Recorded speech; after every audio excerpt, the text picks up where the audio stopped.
video is sponsored by HelloFresh. I got my first HelloFresh box during my first weeks postpartum to help relieve some of the mental load of preparing and planning meals, and I wanted nutritious food while my body was still healing. I find that now, even though my body is relatively healed and I have a lot more time to myself, I still use the HelloFresh service. For whatever reason, I find it really difficult to plan my meals for the week, and I was never adding the right nutrients to meals, or I would buy too much food which inevitably would go off and I'd have to throw it out, which wasted food and money. I recently had a customer feedback call with HelloFresh, and as a regular customer I wanted more selection and vegan options, and they've really taken that on board, and you can see that on their website. This tofu dish, for example, is vegan and the nicest meal I've made from HelloFresh. I love that they have quick options that are still nutritious, as well as comforting family meals. I feel so accomplished and organised anytime I get a box, really nourishing my body and not wasting food or money. If you want to try it out for yourself, you can click the link in my bio and use the code Keelan2024 to get 60% off your first box and 20% off the next 2 months, plus free gifts.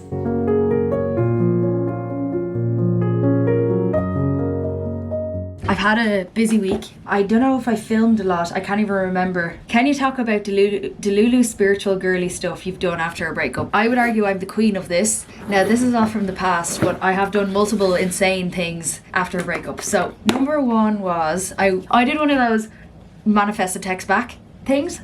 Meditations. It worked. So, after I finished the meditation, I basically did it lying down on my bed with the rose quartz on my chest, and I brought in the thoughts of this particular boy texting me, and then literally as soon as I finished it, I opened up my phone and I had a notification from him. Now, the only thing is with these sort of manifestations that I do believe in magic and power and all that shit, but it wasn't a nice text. It was sort of more of like a leave me alone, which is fair enough coming from him because I obviously was losing my mind. Another thing that I did was I made a list, like a manifestation list of boys I wanted to kiss or sleep with. And they also came true as well. And I don't think that is like the power of manifestation. I just think that men are easy. And again, it's not like any of them liked me or respected me. You know, having sex with someone or kissing someone doesn't necessarily mean that they are going to treat you well. That also wouldn't recommend. I've also done a date manifestation. So it was that someone asked me on a date because I was like sick of it. I'm very much like, I'll go for what I want. If I fancy someone, I'll just ask them on a date. I'll ask for their number or whatever. It's never really a problem. But I was kind of sick of it and I wanted someone to pursue me. So instead of just waiting, because I'm impatient, I decided I would do a spell, like a love spell, but it was so that someone would ask me on a date. Someone did ask me on a date, but I never ended up going on it. I actually kept postponing it and pushing it back because I just didn't want to go on a date with him and I didn't like him, and I felt too bad just to be like no, because I already initially agreed to it. Be careful what you wish for. I wouldn't be into any of that shite now.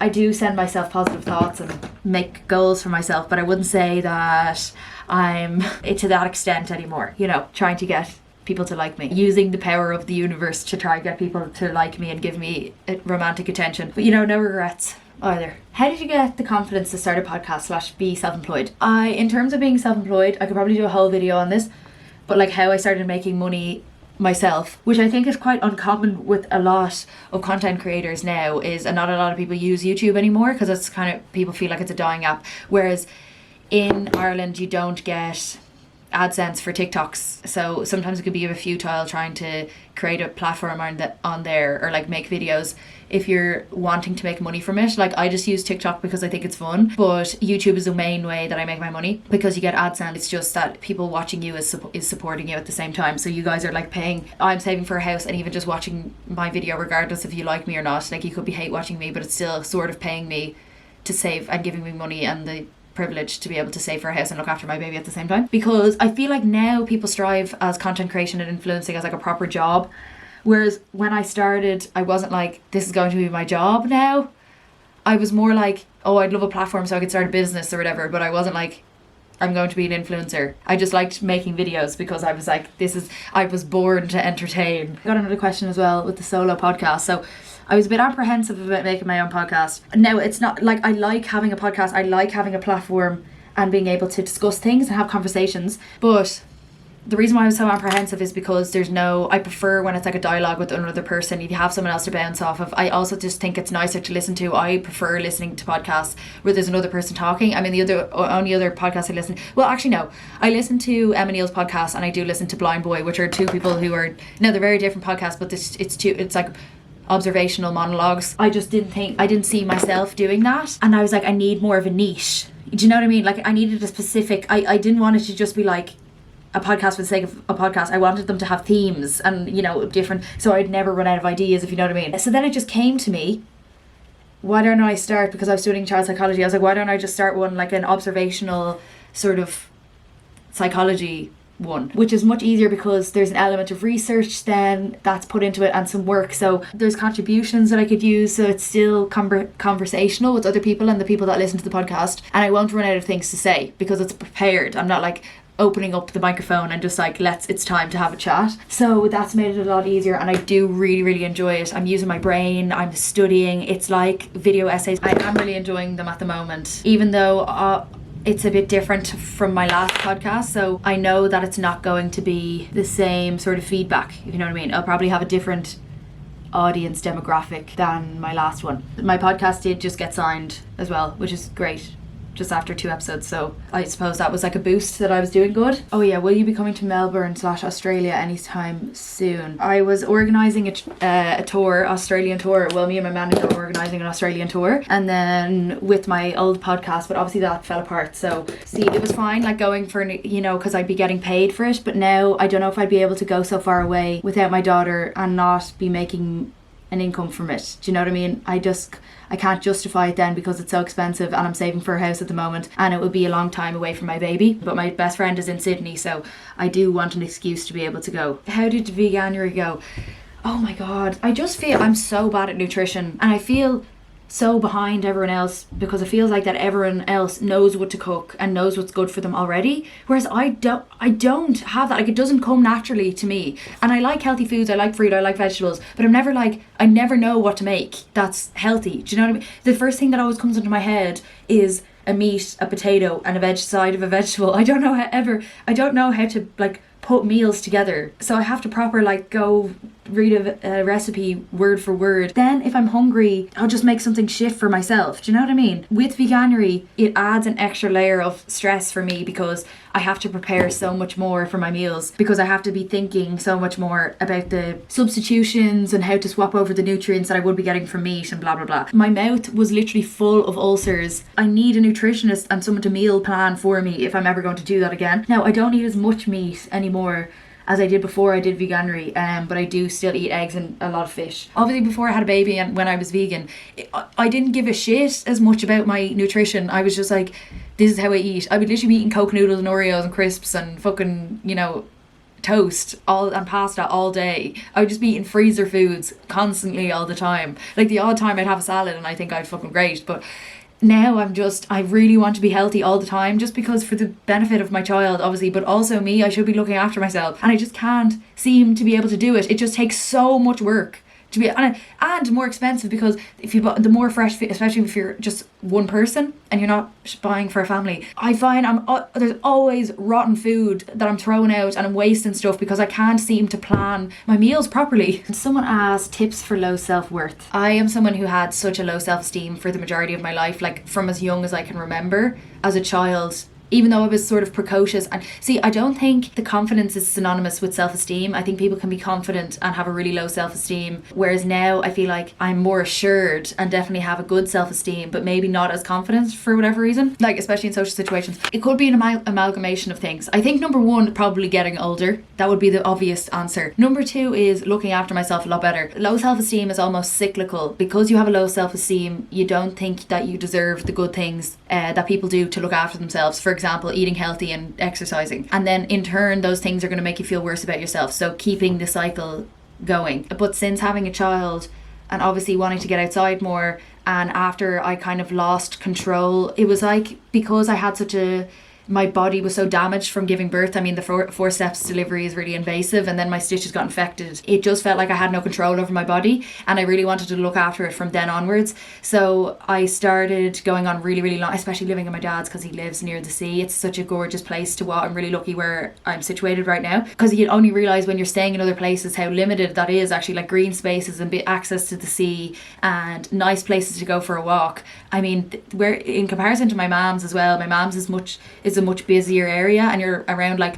busy traffic, and that to me like isn't calming whatsoever, whereas here it's very suburban and a lot of green space and it's near the sea. So I feel like being near a body of water is really what my heart calls out to, because I was brought up near a large body of water. It's like less thinking about myself, also putting things into perspective. And then the last tip, which also might seem a bit harsh, and I know a lot of people are going to agree with it, I to a certain extent don't agree with it myself, but being around people who are very, very insecure and have a low self-esteem, I mean, you know the saying, misery loves company, they will try to bring you down to their level and make you feel shit about yourself as well. And just being surrounded by people who are constantly discussing how much they dislike themselves, most likely dislike other people and judge other people the same way that they judge themselves, that will have an effect on you. I would never like cut someone out of my life because of that. I just don't think that's right. I would always try to like hype people up and make people feel better about themselves, but there's only so much you can do for a person. How are you navigating co-parenting? Any pearls of wisdom? The only advice that I would give myself in this situation was to swallow my pride. There was a lot of friction obviously at the beginning, and I wasn't going to share that obviously because it's really intimate and private between the two of us, but there was a lot of friction on my end during the beginning, because I wanted like closure and I wanted him to see where I was coming from. I wanted him to see why we broke up. I wanted to see change. I'd say in the back of my head was because ultimately I wanted us to be a happy family and be all together, but that just wasn't going to happen, and I needed to let that go to be able to have a good co-parenting relationship with him, because obviously I'm still holding then resentments from the relationship because it still wasn't working. But yeah, the best thing to do was swallow my pride. We're not the same people. We're not going to parent the same. I mean, a lot of things we do agree on, and morally we are very similar, but there are going to be differences. I can't control every single thing that she does when she's at her dad's house. I can't control him whatsoever. So that was something I just needed to let go, because I was so obsessed with her having like a perfect childhood and having a perfect experience and to not traumatize her, that I was actually traumatizing myself by continuing on in the relationship. And that's probably why it was lengthened out for so long. And I mean, we gave it a good shot multiple times, so that's a good thing that we did try so hard. We weren't able to start our friendship and our co-parenting relationship until we completely let that go. There also needs to be a lot of boundaries put in place, because we obviously still love each other, and it's not that we don't love each other. That's not the reason why we're not together. I mean, we both accept that, but also we need to have boundaries there because it is hard to like spend so much time, go from spending every single day with someone you've just gone through like the most intimate, transcendent experience ever you can go through in a relationship. And we both obviously love our daughter, so we're still gonna, that's like a part of each other that we're gonna love. But that also, me accepting that we do love each other, but it just wasn't right now at this time working, was really helpful in me for having a good relationship with him. Also, we're both blocked on each other's social media, so we don't know what we're doing with our day-to-day lives, because I would just actually go insane if I was like seeing that all the time and being reminded of the separate lives that we're having. So we still obviously talk to each other, text each other all the time, and we ask each other how we are and like how we're getting on and stuff. So, and we still talk to each other for support during certain things in our lives, and we always have each other. We still hang out, we still do family things together. Like, I think we're doing it perfectly. The only thing is that someone brought up to me is that our relationship will obviously change a lot more, and I don't know how I'm going to emotionally react once either of us romantically move on from each other, because at this moment in time neither of us are interested in, well, like I know he has said that, but I know personally I'm not interested in anyone else. Like, the thought of introducing someone else to my daughter, the thought of me taking away time in my day to like go on dates, it seems a bit like a huge waste of my time and not something I'm interested in at the moment. I would just feel uncomfortable. So it's not something that's on the cards for me right now. So I don't know how I'm going to cope with that once the day does come, obviously. But yeah, I really thought I was going to lose my mind at the start of it. It was really difficult. I didn't want to bring this up because I'm not someone who's ever dealt with an eating disorder or anything like that. But when I go through breakups or like something really bad happens in my life, I find it difficult to eat. When we were going through the breakup, my daughter was breastfeeding a lot more. I couldn't hold down food. I was getting like the anxious shits. So then in turn, obviously I was losing a lot of weight, and the majority of it I lost in my face. So it was very, very noticeable. If you're putting a lot of videos or pictures of yourself online, and it's going to be very obvious for people because I lost it in such a short amount of time, I was getting a lot of inappropriate comments. this is in person actually from I remember over Christmas, one of my aunties literally asked me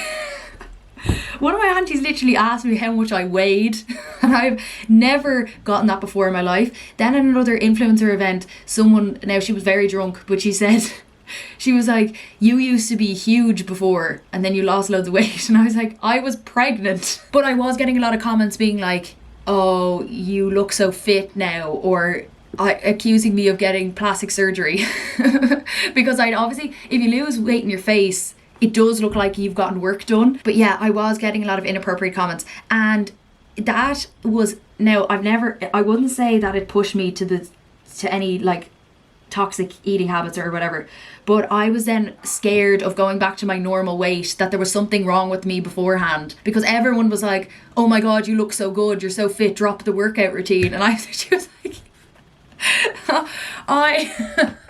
I'm depressed. That was just a bit jarring that was happening to me. Yeah, and I suppose because I've never gotten that sort of reaction, like a really strong reaction. I mean, now I've kind of gone back to my normal weight and nothing bad has happened, but I was really scared that I was going to lose self-esteem or like lose my self-worth because I wasn't getting all these comments. Do you know what I mean? Because sometimes you can get desensitized to comments that you get all the time. But that was like a new experience for me, that everyone was like commenting on my weight or my body that I've never gotten before. And then I was scared that if it stopped, that there was something wrong with me or my body, or like people aren't going to like me as much anymore because I'm not tiny. And like I literally was underweight. Like there was something wrong. Like my body was breaking down. The thing is, it wasn't healthy. I mean, now obviously I exercise very regularly. The shape that I'm in now is very fit and healthy. I eat enough calories. But beforehand, this was like, say, if you go back to my videos in October, there's a noticeable difference in like the shape of my face.